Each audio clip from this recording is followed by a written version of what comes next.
Iron. It's cold, heavy, and if you're not prepared, it can be overbearing. On the other hand, if molded properly, it can be some of the strongest, most dependable, and durable material around. A resource or tool is only as useful as its wielder, and today's subject matter is one of the best examples of that I can think of. A tale for the wise about an iron-blooded duelist who dared to challenge not just conventional wisdom, but basically everyone's wisdom. A duelist who wasn't swayed for a second in his decisions as he tried to harvest, some would say, the ultimate diamond in the rough, and how he fully abused one of the most obscure but incredibly strong plays to steal game after game after game, usually leaving his opponents in complete disbelief. Let's again talk about one of those incredibly forgotten but remarkable decks you've probably never heard of, how it worked, and of course, what it accomplished. By the way, if you like videos like this and enjoy learning about Yu-Gi-Oh's history, help the channel grow by giving the video a thumbs up, commenting your thoughts below, or by sharing it on social media. Gearfried the Iron Knight unfortunately falls under textbook anime flops. In fact, I can personalize this as it's one of the first ones I can remember. I started playing Yu-Gi-Oh in the fall of 2002, when Magic Ruler was a new set and Pharaoh's Servant was right around the corner. When PSV was released, Gearfried had some serious anime hype going for it, alongside cards like Genzo and Buster Blader. It was used by Joey a ton in the anime and printed as a super rare, so its price was inflated right out of the gate. I know this because as a teenager, I once pulled one at a locals when I bought a few packs. My friend Kevin pulled a Buster Blader out of his. Lucky bastard. I stupidly held onto the card and slowly but surely came to the crippling realization that Gearfried was more trouble than it was worth.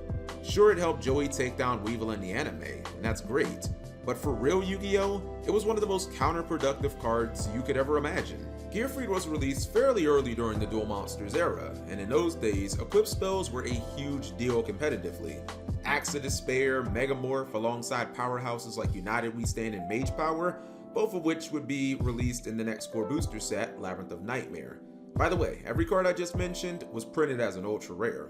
These cards were commonly played in beatdown decks and would give standard 1800 beaters the strength to topple boss monsters like Summon Skull. Not to mention, cards like Mahavelo and Hayabusa Knight could both pump out insane damage when combined with equips. Gearfried didn't benefit from any of these cards. Heck, it couldn't even be reborn with premature burial. Well, technically it could, but there'd be no point, it would just be destroyed. Gearfried's only solace was that it couldn't be stolen with Snatch Steal. Big whoop. That's the epitome of what we like to call in Yu-Gi-Oh! Situational. For these reasons and more, the card really didn't see any significant play back then, and was largely relegated to duelists trying to build Joey or Jinochi decks.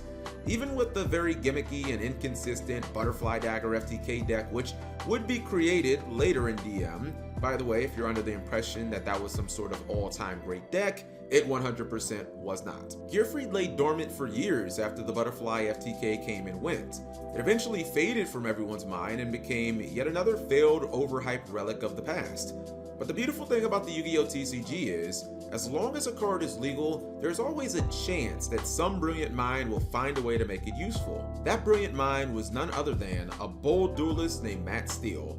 In the fall of 2006, he pulled off the damn near impossible and built a breathtaking control deck based around, of all things in the game, Gearfried the Iron Knight. If you've seen some of my other videos that feature events or cards from this time, then you already know what I'm going to say. But for anyone else, the Yu-Gi-Oh! GX era was super duper grindy, especially the 2006 year. Yes, this is the same year that Cybersign OTK won a Shonen Jump Championship, but outside of that deck, you pretty much knew that you were in for a ton of back and forth with every competitive match you had. Also, the September 2006 ban list killed off Chaos Sorcerer, so any hopes of ending the game in a flash with an explosive return from the different dimension powered OTK basically died alongside of it. This format was filled with slow-paced monarchs, flip effects galore, and control hybrid decks. Outside of Cyberstein, there really wasn't a magical, instantly end the game button, so most duelists didn't even bother trying and just built their decks for the long haul. It was October 2006, and Shonen Jump Austin, Texas was going to be the second major tournament of the new format. Duelists had watched Shonen Jump Boston just 1 month prior very closely, so players knew to expect lots of Monarch builds everywhere, but absolutely no one expected what Matt Steele created.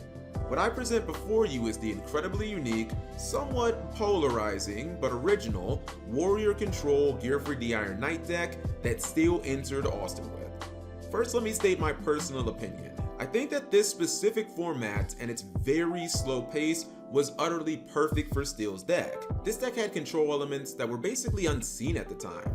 In addition, this baby was prone to small bursts of explosive offense that could often catch the opponents off guard. Also, the element of surprise always helps, and Steel was guaranteed to have that with such a far-out strategy that used so many niche and obscure cards. Just summoning Gearfried alone in his first turn was often enough to leave his opponents completely dumbfounded, as they would wonder, what the hell is he playing that crappy card for? Or what's he trying to do? There's nothing good about Gearfried. It goes without saying, but the deck's biggest and most clear focus is centered around using Gearfried the Iron Knight in combination with other equips or equip-like cards for high-powered utility effects that can either be huge momentum changers or break the game open right from the start. If you played Yu-Gi-Oh! In the second half of 2020, you know all about how absolutely devastating Smoke Grenade of the Thief can be, and why it's currently banned. Well, as strong as that was for a deck like Infernobles, Steel basically identified this card's ridiculous potential almost a decade and a half before that. Opening Smoke Grenade plus Gearfried was downright nasty, as Steel would be able to see and analyze his opponent's entire opening hand, as well as discard their best and biggest threat. Keep in mind, Steel didn't have to specifically open Gearfried because, much like a good portion of his monster lineup, it was a warrior type.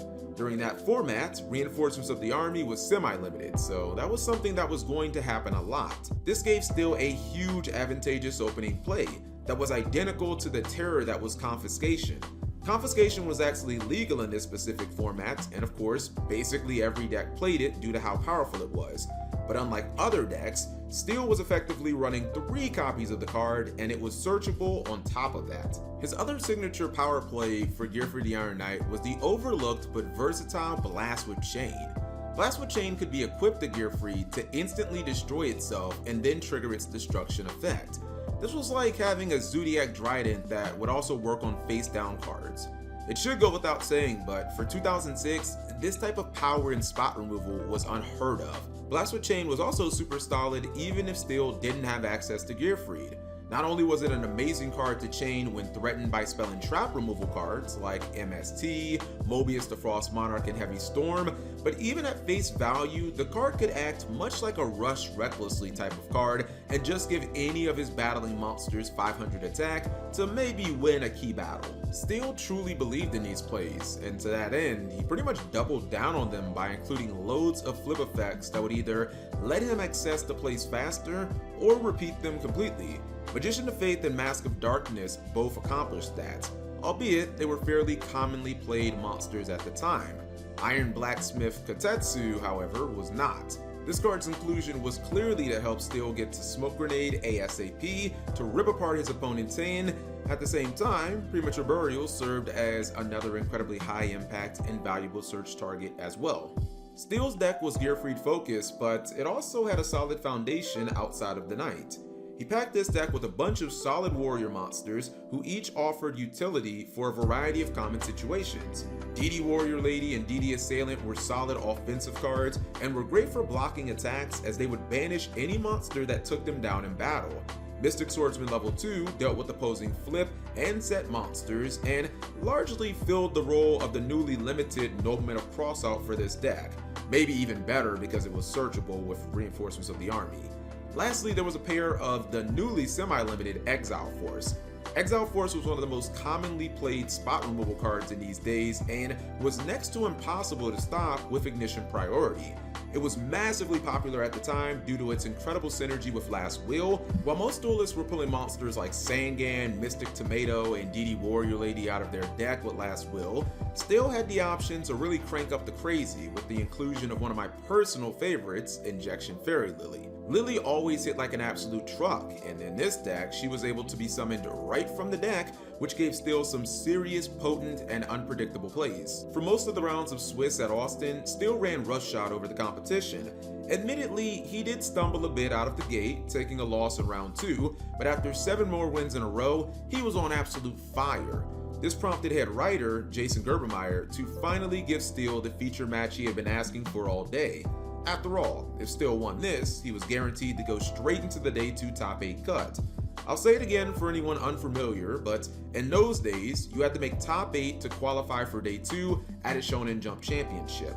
In this round 9 feature match, Steele was actually paired up against his worst possible matchup, Dark World.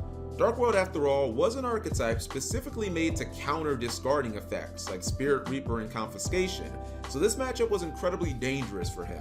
Luckily, when he used the smoke grenade combo on his second turn in game 1, his opponent, Chris DeGaulle, was holding a copy of Enemy Controller in his hand, which he promptly ripped. Steele followed this up by tributing his copy of Gearfried for Mobius, targeting Stegall's set Torrential Tribute. Stegall didn't chain because his other set card was Morphing Jar, which he wanted to resolve in an attempt to get himself back into the game. After Mobius crashed into the Morphing Jar, both hands were discarded as Stegall summoned a copy of Gold in defense mode and still knew he'd have to climb right back up that water spout again. A turn later, he saw a key opening and capitalized perfectly. This play consisted of Steele activating Last Will, then tributing his Mobius on field for a second copy, popping Stegall's set MST in the process. He then summoned Injection Fairy Lily straight from the deck with Last Will's effect, then activated Premature Burial to reborn the first Mobius. This devastating play was 8,200 points worth of damage and a certified OTK. Even the table judge looked at Steele and said, quote, "That was nasty," as he had to be reminded by Gerbermeyer that he was supposed to be neutral.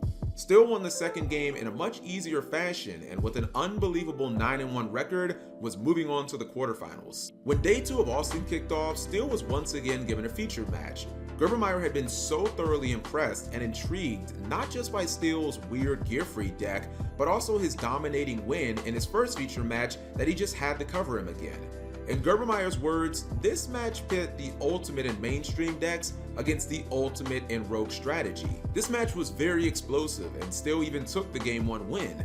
Unfortunately, he admittedly made some questionable plays like discarding a key Mirror Force for Graceful Charity in game 2 and then not discarding Heavy Storm with Smoke Grenade in game 3 from his opponent that cost him a legitimate shot at winning this entire event, or at the very least, moving on to the semifinals. In the end, there may not have been the perfect fairy tale ending, and honestly, Chris Steele's innovative Gearfried deck, sadly, didn't even make the slightest impact on the format moving forward. But sometimes, inspiring people to innovate can be its own reward. With that all said, we are at the end of this video, and hopefully you enjoyed this story, or more importantly, you learned something. If so, I would greatly appreciate it if you gave the video a thumbs up, left a comment letting me know what you liked, and as always, subscribe to this channel if you want to see more videos like this in the future.